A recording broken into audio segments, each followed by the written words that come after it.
God bless you सर्वांना. पहा ना, मी डब्यामध्ये लोणचं देत नाही खोकल्याच्या पायी, म्हणून माझी बुलबुल चुपचापमध्ये आपला डब्बा भरून घेत आणि दाखवत आहे भरलं की नाही मी लोणचं. झाडांना सकाळी सकाळी छान पाणी दिलं, नळं आले होते म्हणूनच मी मोटार पण लावून घेतली आणि टाकी पण भरून घेतली. आणि लक्ष गेलं माझ्या ह्या फिशपाटकडे. पहा ना, भरपूर दिवस झाले आले साफ केलं नव्हतं तर कशी याची अवस्था झाली. असंच आपलं जुनं जीवन जे होतं, आज 31st आहे. ह्या नवीन वर्षामध्ये आपल्या जीवनामध्ये सुख आले, दुःख आले, समस्या आल्या, प्रॉब्लेम आले, पण त्याच्यामधून आपल्याला समोर जावं लागते. तेच तर खरं आपलं जीवन आहे. म्हणून मी याला सुद्धा साफ करून घेतलं.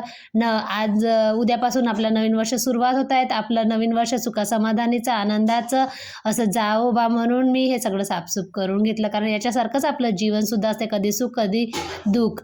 तर म्हणून मी सगळं साफसूफ करून घेतलं आणि मच्छांना सुद्धा बाहेर बकेटमध्ये काढून घेतलं. मच्छा काढतच होते एक एक करून, तर तेवढ्यामध्ये आले आमच्या घरी भुसावळची पाहुणी. हे म्हणते, मच्छा मला हर्षू म्हणताय म्हणून हे हसू लागली. नंतर मी ह्या बोरीच्या सायाने सगळं फिशपॉट घासून काढलं आणि छान असं स्वच्छ केलं. पाहू शकता तुम्ही कसं क्लीन झालं आहे. तर मग पाणी नळाचं सुरूच होतं, तर म्हटलं भरून पाणी छान काढावं, कारण तर आमच्या पाण्यामध्ये खूप क्षार येते. म्हणून मी सगळं पाण्याने फिशपॉट भरून टाकला आणि त्याचे गोटे साफ केले होते ते सगळे व्यवस्थित ठेवून दिले. त्याचं घर असं क्लीन करून त्यांना आपल्या घरामध्ये परत वापस केलं आणि त्यांना म्हटलं की नवीन वर्षाच्या तुम्हाला खूप खूप शुभेच्छा. चला भेटू नवीन ब्लॉग.